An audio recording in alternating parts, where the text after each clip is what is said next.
Bruce Lee faces a real dilemma. He's on the verge of stardom in the United States with a projected TV series on the horizon, but he's just achieved superstardom as a film actor here in Hong Kong. So what does he choose, the East or the West? It's the kind of problem most budding movie actors would welcome. It's the Pierre Burton Show, the program that comes to you from the major capitals of the world. This edition comes to you from Hong Kong. And Pierre's guest is the man who taught karate, judo, and Chinese boxing to James Garner, Steve McQueen, Lee Marvin, and James Coburn. The newest Mandarin superstar, known in the West for his appearances in Batman, The Green Hornet, Ironside, and Longstreet.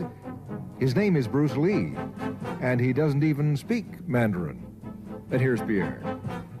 Well, how can you play in Mandarin movies if you don't even speak Mandarin? How do you do that? Well, first of all, I speak only Cantonese. Yeah. So, I mean, there is quite a difference as far as pronunciation and things like that go. So somebody else's voice is used, right? For Definitely, definitely. You just make the words. Doesn't that sound strange when you go to the movies, especially in Hong Kong, in your own town, and you see yourself with somebody else's voice? Well, not really, you see, because most of the Mandarin picture done here are dubbed anyway. They're dubbed anyway? Anyway, I mean, disregard. I mean, they shoot without sound. So it doesn't, you know, make any difference. Your lips never quite make the right words, do they? Yeah, well, that's where the difficulty lies, you see. I mean, in order to, because the Cantonese have a different way of saying things, you know, I mean, different from the Mandarin. Yeah. So I have to find, like, something similar to that and keep a kind of a feeling going behind that. Something that matching the Mandarin deal. Like the Does old it silent sound complicated? days. Like the old silent days. But I gather in the movies made here, the dialogue is pretty stilted anyway. Yeah, I agree with you. I mean, see, to me, a motion picture is motion. Yeah. I mean, you got to keep the dialogue down to the minimum. Did you look at many Mandarin movies before you started playing in the first one? Yes. What did you think of them when you saw them? Quality-wise, I mean, I have to admit that it's not quite up to the standard. However, it is growing, and it is getting higher and higher and going toward that standard, that what I would term quality. They say the secret of your success in that movie, The Big Boss, which was such a success, you rocketed you to stardom in Asia, was that you did your own fighting.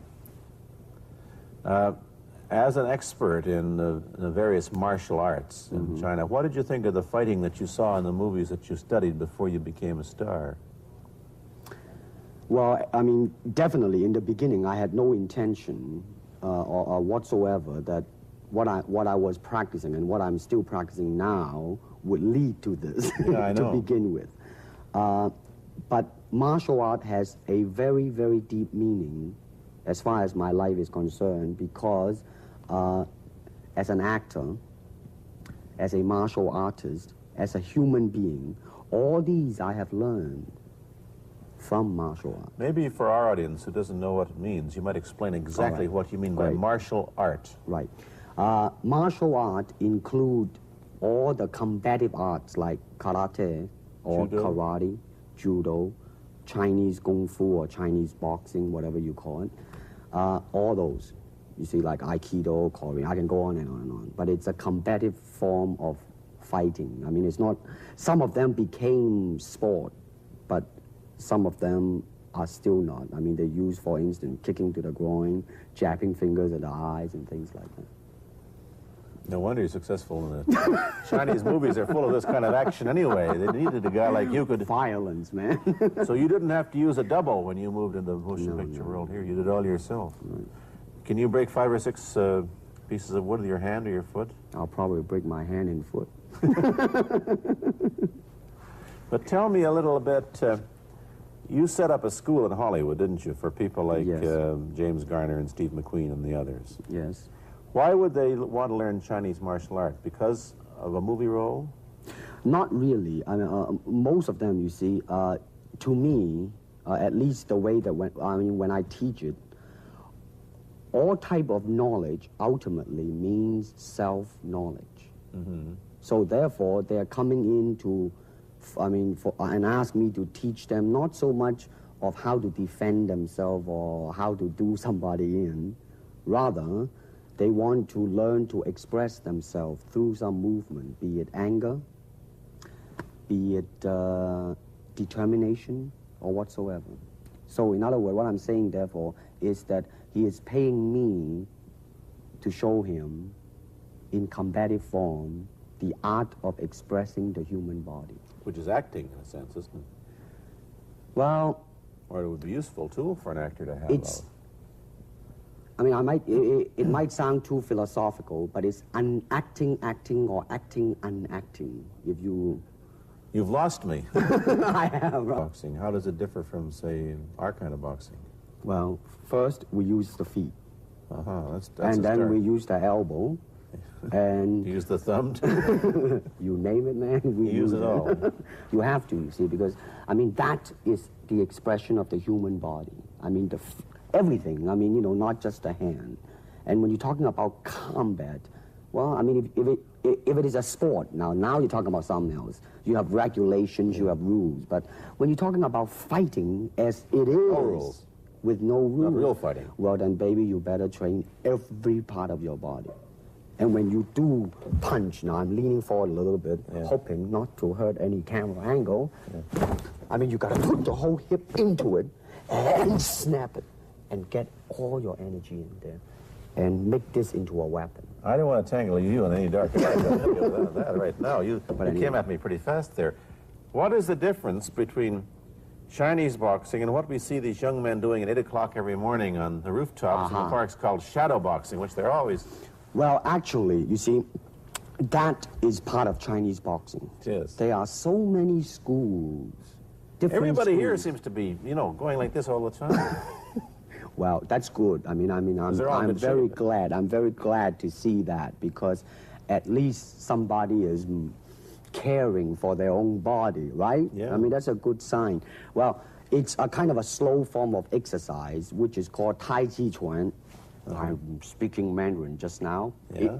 Cantonese, Tai Chi Kun, okay? I see. And it's more of an exercise for the elderly, not so much for the young. Give me a demonstration. Show me. Can you do a little bit of it? Just so I mean, the hand-wise is very slow. Oh, is it? And you push it out, but all the time you are keeping the continuity going. Bending, stretching, everything, you know, suppose, you know, I mean, you just keep it moving. It's like a ballet dancer there. Yeah, it is. I mean, to them, you see, the idea is running water never grows stale. So you got to just keep on flowing. Of all your students, famous, James Garner, Steve McQueen, Lee Marvin, James Coburn, Roman Polanski, which was the best? Who adapted best to this Oriental form of exercise and defense? Well, depending, okay? Now, as a fighter, Steve McQueen, now, he is good in that department because that son of a gun got the toughness in him. Yeah. I mean, see it on the screen. I mean, he would say, all right, baby, here I am, man. You know, and he'll do it. Yeah. Now, James Coburn is a peace-loving man. I met him. Right? I mean, you've met him. I mean, he's really, really nice. I mean, super mellow and all that. I mean, you know, I mean, now he appreciates the philosophical part of it. Therefore, his understanding of it is deeper than Steve. So it's really hard to say. You see what I'm saying now? I see. I mean, it's different. So that's, I mean, depending on what you see in it. Interesting. We don't, in our world, and haven't since the days of the Greeks who did, combine philosophy and art with sport. But quite clearly, the Oriental attitude is that the three are facets of the same things. Man, listen, you see, really, to me, okay, to me, ultimately, martial art means honestly expressing yourself. Now, it is very difficult to do. I mean, it is easy for me to put on a show and be cocky and be flooded with a cocky feeling and then feel like pretty cool and all that. Or I can make all kinds of phony things, you see what I mean? Blinded by it. Or I can show you some really fancy movement. But to express oneself honestly, not lying to oneself, and to express myself honestly, now that, my friend, is very hard to do. And you have to train You have to keep your reflexes so that when you want it, it's there. When you want to move, you're moving. And when you move, you are determined to move. Not taking 1 inch, not anything less than that. If I want to punch, I'm going to do it, man, and I'm going to do it, you see. So, I mean, so that is the type of thing you have to train yourself into it, to become one with the, you think? Yeah, this is very un-Western, this attitude. I want to ask you about your movie and TV career, but first we'll take a break. Then I'll be back with Bruce Lee. I've been talking to Bruce Lee mainly about the Chinese martial arts, which include things like Chinese boxing, karate, and judo, which is what he taught when he was in Hollywood. After he left the University of Washington, where he studied, of all things, philosophy, if you can believe that. He did, but that, perhaps you understand why the two go together from the first half of this program.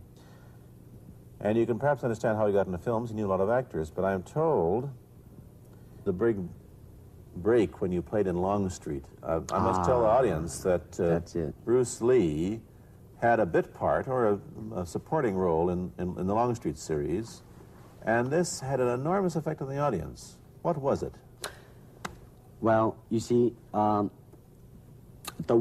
title of that particular episode of Longstreet is called The Way of the Intercepting Fist. Now, I think the successful ingredient in it was because I was being Bruce Lee. Yourself. Myself, right. And did that part, just express myself, like I say, honestly express myself at that time. And because of that, I brought, you know, favorable mentioning in, like, New York Times, which says, like, the Chinaman, who incidentally came off quite convincingly enough to earn himself a television series, and so on and so on and so forth. Can you remember the lines by Sterling Sullivan, the key lines? He's one of my students, you know that? Was he too? Yes. Too bad. Everybody is your student. But you read, there were some lines that expressed your philosophy. I don't know if you remember them or not. Oh, I remember that. Let's hear. This is what it is, okay? You're talking to Longstreet, played by James Francesca. I said, empty your mind. Be formless, shapeless, like water. Now, you put water into a cup, it becomes the cup. You put water into a bottle, it becomes the bottle. You put it in a teapot, it becomes the teapot. Now, water can flow, or it can crash. Be water, my friend. Like that, you see? Oh, I see. I get the idea. I get the power behind it. So, now, two things have happened. First, there's a pretty good chance that you'll get a TV series in the States called The Warriors, in which you use, what, the martial arts well, in a Western setting? That was the original idea. Now, Yeah. Paramount, you know, I did Longstreet for Paramount, and Paramount wants me to be in a television series. On the other hand, Warner Brother wants me to be in another one, but both of them, I think, they want me to be in a modernized type of a thing. And they think that Western idea is out.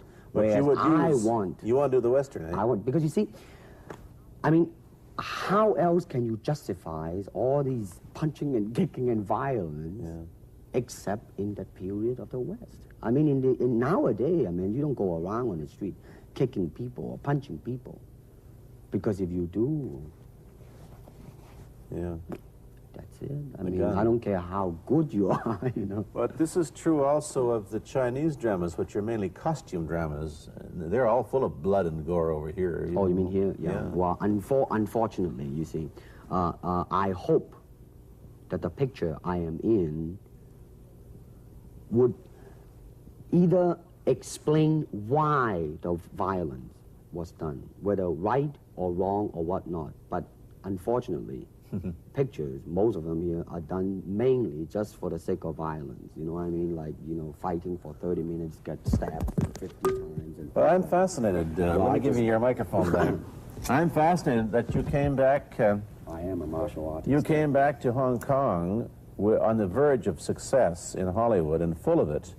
And suddenly, on the strength of one picture, you become a superstar. Everybody knows you. You have to change your phone number. You get mobbed in the streets. Now, what are you going to do? Are you going to be able to live in both worlds? Are you going to be a superstar here, or one in the States, or both? Well, let me say this. First of all, The word superstar really turned me off, and I'll tell you why. Because the word star, man, is an illusion. It's something what the public calls you. You should look upon oneself as an actor, man. I mean, you would be very pleased if somebody say, hey, man, you are a super actor. It is much better than, superstar. Yeah, Therefore, but you've got to admit that you are a superstar. You're not going to, if you're going to give me the truth. I'm honestly saying this, okay? Yes, I have been very successful, okay? But I think the word star I do not look upon myself as a star. I really don't. I mean, believe me, man, when I say it. I mean, I'm not saying it because what are you going to do? Let's get back to the question. Okay. Are you going to stay in Hong Kong and be famous? Or are you going to go to the United States and be famous? Or are you going to try and eat your cake and have it too? I am going to do both because, you see, I have already made up my mind that in the United States, I think something about the Oriental, the true Oriental should be shown. Hollywood sure as heck hasn't. You better believe it, man. I mean, it's always that pigtail and bouncing around, chop, with the eyes slant and all that. And I think that's very, very out of Is it true that you were, the first job you had was being cast as Charlie Chan's number one boy? Yeah, number one son, yeah. No, they never made a movie. No. They were going to make it into like a new Chinese James Bond type of a thing. Now that, the old man Chan is dead, Charlie is dead, and his son is carrying on. But they didn't do that. No. Batman came along, you see, because, and then everything was started to be going into that, that kind of a, which you were in. But by the way, I did a really terrible job in that, I have to say. Really? You didn't like yourself? I didn't see it. Let me ask you, however, about the problems that you face as a Chinese hero in an American series. Have people come up in the industry and said, well, we don't know how the audience are going to take a non-American? Well, such question has been raised. In fact, it is being discussed, and that is why The Warrior is not going to be on. I see. You see, because unfortunately, such thing does exist in this world, you see, like, I don't know, certain part of the country, right?